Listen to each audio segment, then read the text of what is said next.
खुलुमबाय बेयो बड'लेण्ड इंखं टेलिभिजन दिनै 3 मे 2022 मंगलबार खालि सानसेनि बरादखौ नोंथांमोननि खाथियाव लाबोदों आं सदानन्द दैमारिया।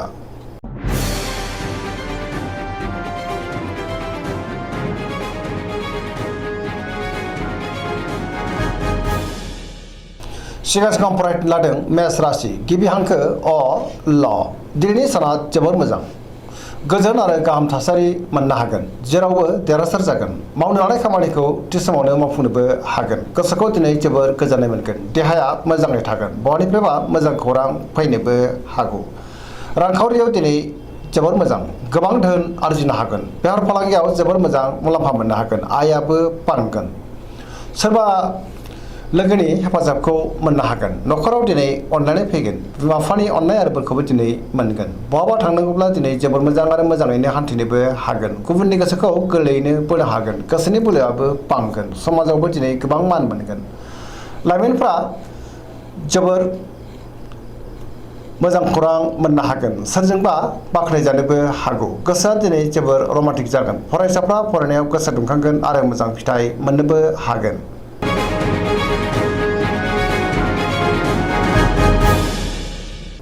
वृष राशि गिबि हांखो इ उ ब दिनैनि साना मोजां आरो गाज्रिनि गेजेरजों बाबेरलांगोन सोरजोंबा बाख्नायजानोबो हागौ गोसोखौ दिनै जोबोर गोजोननायबो मोनगोन गोसोनि बोलोआबो बांगोन मावनो लानाय खामानिखौ मावफुंनोबो हागोन समाजाव मान मोनगोन रांखावरियाव मोजां नाथाय अब्लाबो खरसाया बांगोन बेफार फालांगियाव मोजां मुलाम्फा मोननो हागोन न'खराव बिसि फिसायनि गेजेराव अननानै फैगोन बिदा फंबायजों मोजां सोमोन्दो थागोन देहाया नाथाय बारा मोजां थानाय नङा गोबां रोखोमनि देहायारि जेंनाजों मोगा मोगि जानांनो हागौ आरो जोबोर खस्थ'बो मोननांनो हागौ जानाय लोंनायाव सांग्रां जानांगोन गुबुननि हेफाजाब मोनगोन लोगोफोरनि अनसायनायबो मोननो हागोन गोसोनि साननायफ्रा जाफुंगोन पजिटिभ एनार्जिनि गोहोमबो गोग्लैगोन।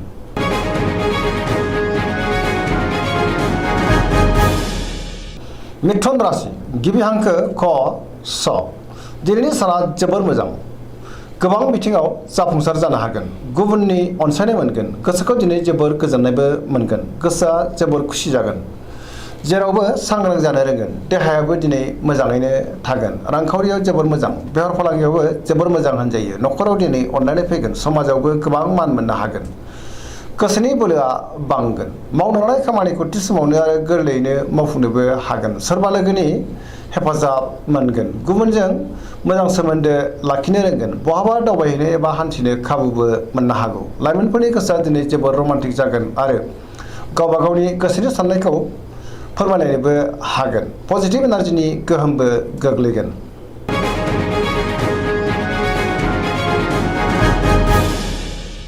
कर्कट राशि गिबि हांखो ड ह दिनैनि साना जोबोर मोजां सोरबा लोगोनि हेफाजाब मोननो हागोन गोसोनि साननायफ्रा मोगथाङाव जाफुंगोन गोसोआव पजिटिभ साननाय फैगोन मावनो लानाय खामानिखौ थि समावनो आरो गोरलैयैनो मावफुंनोबो हागोन रांखावरियाव दिनै जोबोर मोजां होनजायो बेफार फालांगियावबो दिनै जोबोर मोजां मुलाम्फा मोनगोन आयाबो बांगोन न'खराव दिनै अनलायनाय फैगोन देहायाबो मोजाङैनो थागोन गोसोखौ दिनै जोबोर खुसि मोनगोन गुबुननि हेफाजाबखौ मोननो हागोन समाजावबो बयजोंबो अनसायजागोन आरो मान होजागोन फरायसाफ्रा फरायनायाव गोसो दुंखांगोन आरो मोजां फिथाइ मोननोबो हागोन लाइमोनफ्रा जोबोर रमान्टिक जागोन आरो गोसोनि साननायखौ फोरमायलायनोबो हागोन।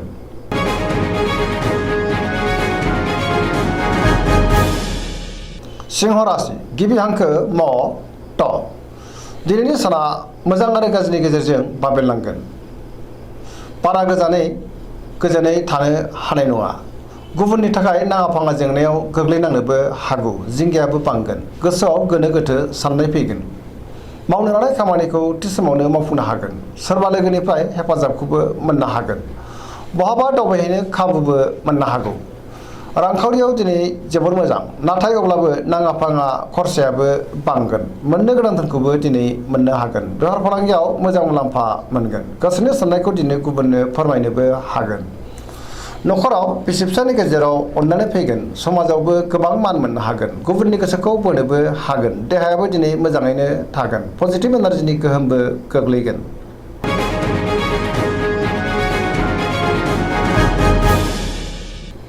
कन्या राशि गिबि हांखो प ट दिनैनि साना जोबोर मोजां गोसोनि बोलोआ बांगोन गोसोआव पजिटिभ साननाय फैगोन गोथों आरो गोग्गो साननो रोंगोन गियाननि आंखाल जानाय नङा मोनफ्रोमबो खामानिखौनो दिनै मोजाङैनो मावफुंलांनो हागोन रांखावरियाव दिनै जोबोर मोजां होनजायो नाथाय अब्लाबो खरसायाबो बांगोन बेफार फालांगियाव जोबोर मोजां मुलाम्फा मोनगोन देहाया दिनै मोजाङै थागोन गोबां मुंदांखा सुबुंजों लोगो मोनज्लायनो हागौ न'खरावबो दिनै अनलायनाय फैगोन गोबां खामानियाव मुखुबबो थागोन सोरजोंबा बाख्नाय जानोबो हागौ गोसोखौ दिनै जोबोर गोजोननायबो मोनगोन पजिटिभ एनार्जिनि गोहोमबो गोग्लैगोन गुबुननि थाखाय गोबां मोजां खामानि मावनानै होनोबो हागोन लाइमोनफ्रा जोबोर रमान्टिक जागोन आरो गोसोनि साननायखौ फोरमायलायनोबो हागोन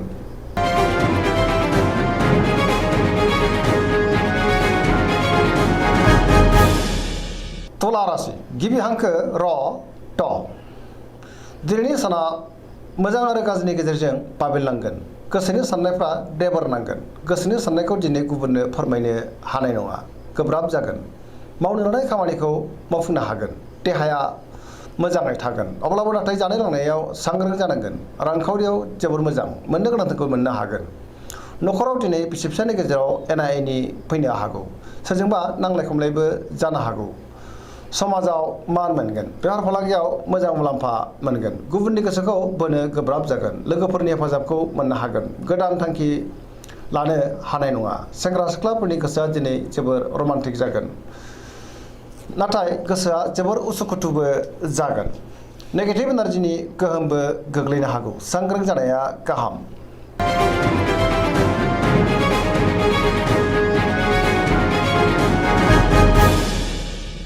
वृश्चिक राशि गिबि हांखो न स दिनैनि साना जोबोर मोजां सोरजोंबा बाख्नाय जानो हागौ गोसोखौ दिनै जोबोर गोजोननायबो मोनगोन गोग्गो आरो गोथों साननो रोंगोन समाजाव लोगो लेवा बांगोन सोरबा गोजाम लोगोजों बहाबा लोगो मोनज्लायनोबो हागौ गोसोआव गोग्गो आरो गोथों साननाय फैगोन मावनो लानाय खामानिखौ थि समावनो आरो गोरलैयैनो मावफुंनोबो हागोन सिगांनि बबेबा आद्रा खामानियाबो दिनै मावफुंजागोन गुबुननिफ्राय हेफाजाबखौ मोननो हागोन गोसोनि साननायफ्रा जाफुंगोन गोसोनि बोलोआबो बांगोन समाजावबो दिनै गोबां मान मोननो हागोन न'खराव दिनै अननानै फैगोन रांखावरियाव जोबोर मोजां नाथाय अब्लाबो खरसायाबो बांगोन बेफार फालांगियाव जोबोर मोजां मुलाम्फा मोनगोन देहायाबो दिनै मोजाङैनो थागोन गुबुननि हेफाजाबखौबो मोननो हागोन फरायसाफ्रा फरायनायाव गोसो दुंखांगोन आरो मोजां फिथाइ मोनगोन लाइमोनफ्रा जोबोर रमान्टिक जागोन आरो गावबा गावनि गोसोनि साननायफोरखौबो फोरमायलायनोबो हागोन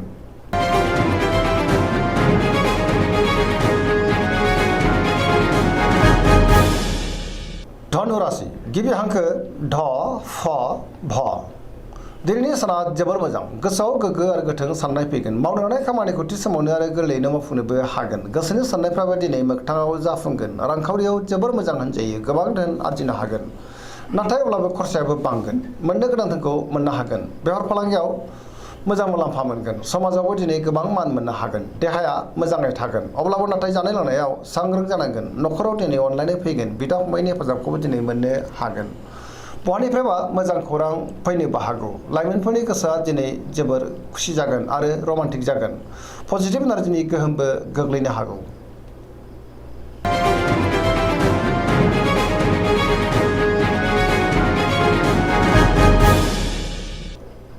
मकर राशि गिबि हांखो ख ज दिनैनि साना बारा मोजां नङा गोसोआव गोनो गोथो साननाय फैगोन नेगेटिभ एनार्जिनि गोहोमबो गोग्लैनो हागौ गोसोनि बोलोआ लोरबां जागोन गोसोनि साननाया दिनै देबोरनांगोन रांखावरियाव जोबोर मोजां आयाबो बांगोन मोननो गोनांखौ मोननोबो हागोन बेफार फालांगियाव मोजां मुलाम्फा मोननोबो हागोन न'खराव अनलायनाय फैगोन बिदा फंबायजों मोजां सोमोन्दो थागोन गुबुनजों नाथाय मोजां सोमोन्दो लाखिनो गोब्राब जागोन मावनो लानाय खामानिखौ मावफुंनोबो गोब्राब जानो हागौ गोदान खामानियाव आखाइ होजेननो हानाय नङा देहाया दिनै बारा मोजां थानाय नङा जानाय लोंनायाव सांग्रां जानांगोन सेंग्रा सिख्लाफ्रा गावबा गावनि गोसोनि साननायखौ फोरमायलायनो हागोन फरायसाफ्रा फरायनायाव गोसो दुंखांगोन आरो मोजां फिथाइ मोनगोन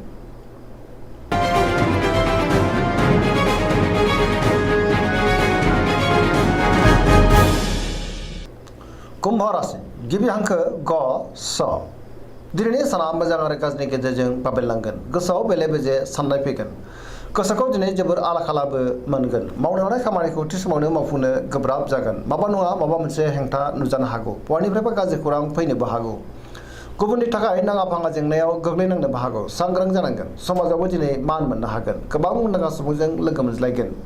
रांखावरियाव मोजां, देहायाबो दिनै मोजाङैनो थागोन। न'खराव अननाय फैगोन। बिमा बिफानि अननाय आरो बोरखौ मोननो हागोन।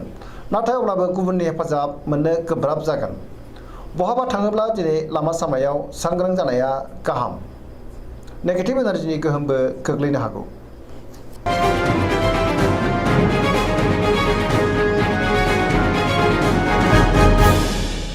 मीन राशि गिबि हांखो ड स।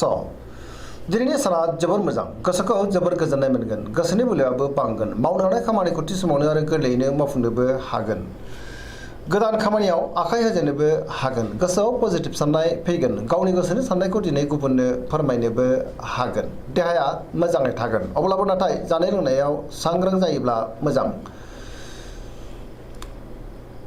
लाइमोनफोरनि गोसोआ दिनै जोबोर रमान्टिक जागोन आरो गावबा गावनि गोसोनि साननायखौ फोरमायलायनोबो हागोन। रांखावरियावबो दिनै जोबोर मोजां। आयाबो बांगोन। बेफार फालांगियाव जोबोर मोजां मुलाम्फा मोनगोन। न'खराव दिनै अननानै फैगोन। सोरजोंबा बाख्नायजानोबो हागौ। सरासनस्रायै दिनै साना जोबोर मोजां आरो मोजाङैनो बारग'लांगोन।